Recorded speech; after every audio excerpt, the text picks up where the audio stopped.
Melanie Seneviratne, your fractional COO, and I help lawyers and business professionals turn inefficiencies into profit with clear workflows and processes so they can focus on what they do best.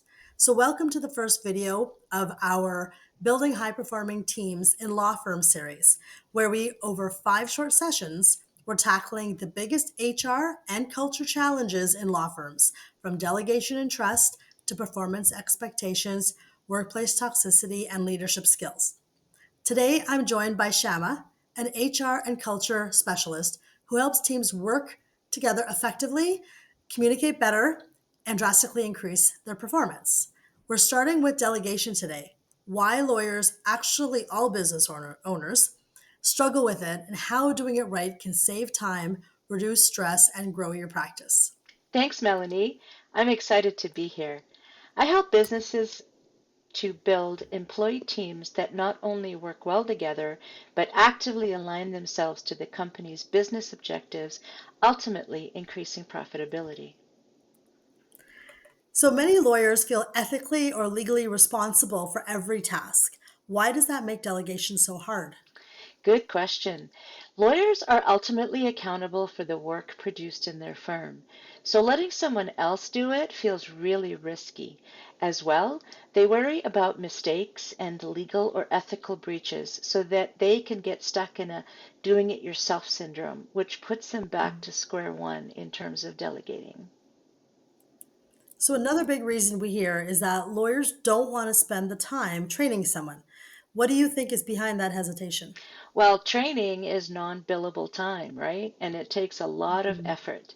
In a fast-paced and high-stress situation, lawyers will opt to do all the work themselves rather than show an employee how to do it. This is particularly short-sighted as the upfront effort of training ultimately pays off in more time available for lawyers to use as they see fit. Right. Some lawyers think no one else can do it as well as they can. So how does that impact a practice? In terms of workflow, bottlenecks get created since one lawyer can only do so much. If staff is waiting for things to get done, it seriously impacts the efficiency of the firm as well as the productivity of the staff as a whole. And you know, Melanie, the tragic part of this is that staff will ultimately leave or be let go due to the lack of results. It could very well be the result of a lack of training and delegation on the lawyer's behalf. Ultimately, this results in serious barriers to the growth of the firm. Right, for sure. So one thing I often tell my clients is that the lowest paid person should be doing the low level tasks. Their billable time for the lawyer is the most valuable revenue. So when lawyers start delegating effectively, what's the first thing they should notice? They get more time to focus on higher value legal work, and also they are freed up to work on their business. They can consider avenues for growth and increased profitability.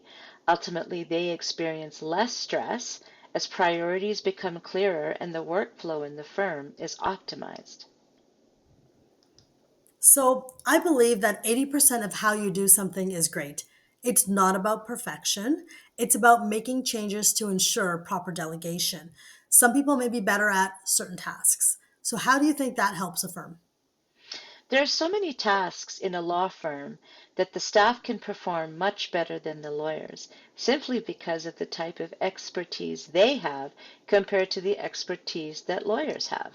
Allowing staff to work to individual strengths creates a work environment where all tasks are handled more efficiently and accurately. Work often costs less for clients, improving client satisfaction. This efficiency leads to a better client experience, which is always good for business.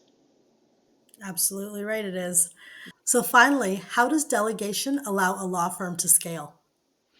Delegation builds a strong foundation for business growth. So the investment in processes and training, it really pays off as an increase in work can be effectively absorbed by the firm.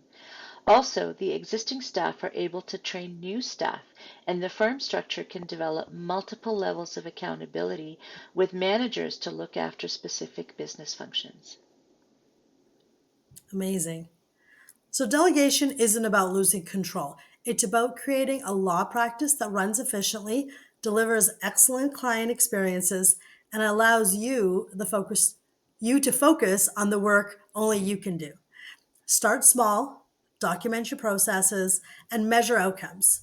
We can help you set up the right systems to delegate safely and confidently. Thank you, Shama, for joining me today for this quick chat on this important topic that many people struggle with. It was a real pleasure. It's always good to talk about how an organization's people can lead it to success, which all comes from its culture. Thanks so much for having me.